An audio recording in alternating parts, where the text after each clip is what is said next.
Sveiki visi, mano vardas yra Jurga, aš esu iš Varpai komandos. Turbūt kiekvienam iš jūsų teko susidurti su tokia problema, kad nors vieną kartą palikote savo piniginę.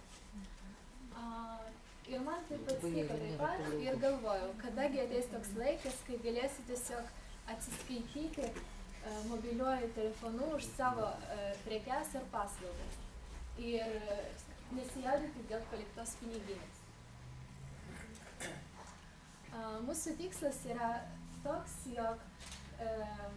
jog šis mokėjimo būdas būtų pritaikytas smulkiesiems verslininkams, tie, kurie neturi kortelių skaitytuvo, gal ir tiems, kurie turi, tiesiog palengvinti jų atsiskaitimo būdą ir taip pat jų vartotojų.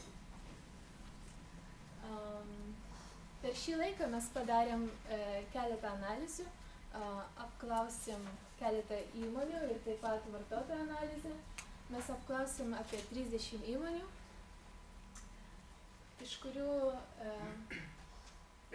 padarėme tokias išvadas, jog iš tiesų įmonės yra susidomėjusios tuo, tačiau turi informacijos stoką, neturi daug, apie 10% nežinojo, kas yra apskritai apie 10% apskritai nežinojo, kas yra mobilieji atsiskaitimai.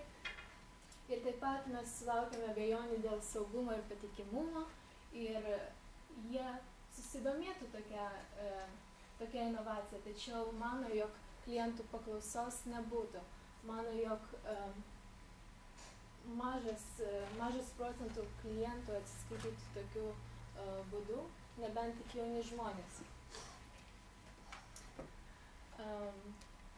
Dėl šito mes padarėm vartotojų apklausą, kuri taipogi nustatė,